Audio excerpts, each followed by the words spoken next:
السلام عليكم، شلونكم؟ شخباركم؟ ان شاء الله الكل بخير وصحة وعافية.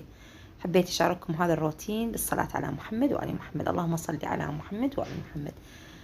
من فقرة الريوق. طبعا الصبح جانا صديقة بالريحانة، عندي شغلات يعني تصليحات عندنا بالبيت، فاجي سوينا اياها ويعني شاركتكم فقرة الريوق. فسويت ريوق هيجي بسيط طبعا على غفلة، انا كنت دا اشتغل اريد اسوي يعني غدا تقريبا فوق 10 هيجي، فهو قال ما متريق فسوينا ريوق. حبيت اشارك هذا وياكم.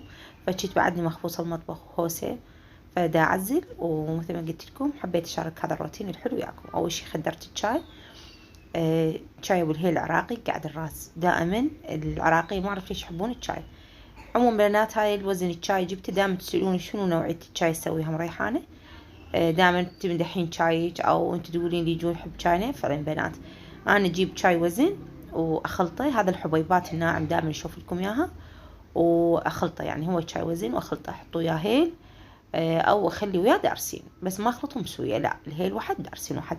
هنا شنو قررت اسوي على الريوق؟ سويت بيض سليق، وسويت مخلمة وبيض هيك خبط يعني. ما يحب الأجبان وهاي الأشياء، فأنا سويت كله ريوق بالبيت. تماتين مخثرة روبة، أنا بالبيت روبتي اللي تخبل بحليب الباودر، يعني مو حليب مال البقري لا بنات، حليب باودر اشتريت وزن، خثرت عنده روبة. هنا أول شي خليت المي والهيل يفور، بعدين أخلي الشاي. عندي بوتيتة هماتين محموسة، قلت خلي عليها بيض، وهنا سلقت بيض الواحد. يعني هيك ريوق العراق البسيط. كنت خابزة اني بالليل، بس مع ذلك همين الصبح دزيت صمون. يعني هاي الاشياء بسيطة وافكار حلوة حبيت اشارك لكم اياها.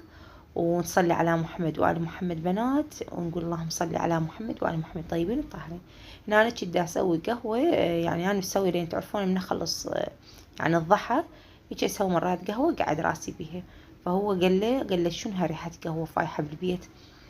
فقلت له بالريوق اللي بريحاني ريحة قهوة يقول بالبيت. قلت له بالريوق انطيكم ان شاء الله اسوي لكم فتح حلاية بسيطة وياها. وهاي تحضيراتي هالشكل بسيطة. انا احب هيك احضر شغلات بسيطة بالبيت.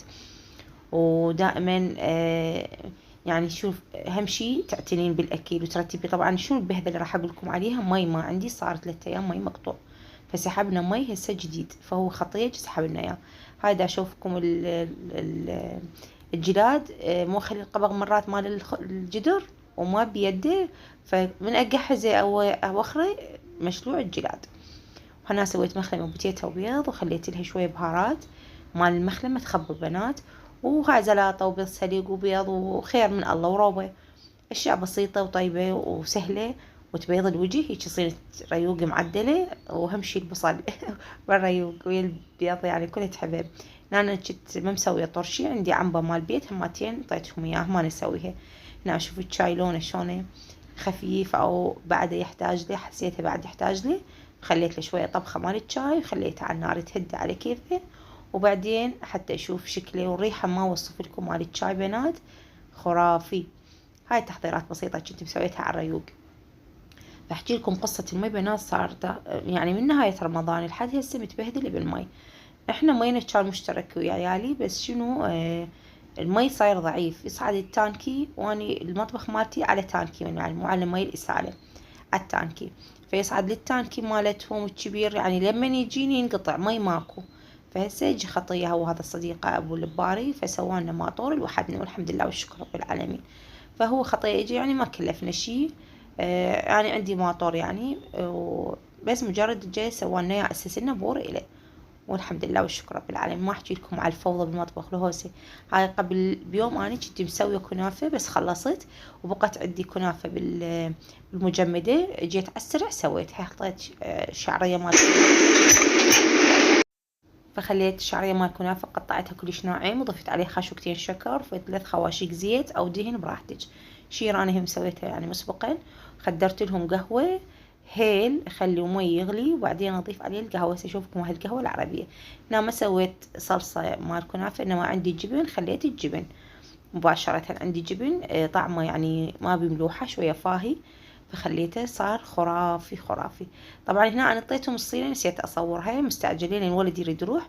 فهنا صورت لكم الستوري اللي انا كنت مصورته مال الكنافه والقهوه. اريد اشوفكم لان الكوابة الجديدة مالتي اشتريتها كلش حلوة وبسيطة وهيجي ناسكة ورخيصة والله مو غالية وتدلة. ف بالعافية يا رب. اول واحد جربناها بخطارنا الجديد، ان شاء الله بالعافية عليه. وطبعا اكيد سامكم الف عافية. جربوا هاي طريقة الكنافة كلش طيبة تصير بسيطة، ماكو هيجي بين مخدرة القهوة سويتها. هنا هذا كان غداني بسيط ومتواضع، سويت تشريب مال لحم احمر، مو احمر كلش انما قليل، خليت له معجون. حبيت هيجي نكهة المعجون بس وتمن وخير من الله. حبيت اشارك لكم اياه يعني هيجي كروتين كامل. هو الولد بس تريق وشرب القهوة وراح. وبعدين هاي احنا كان غدانا.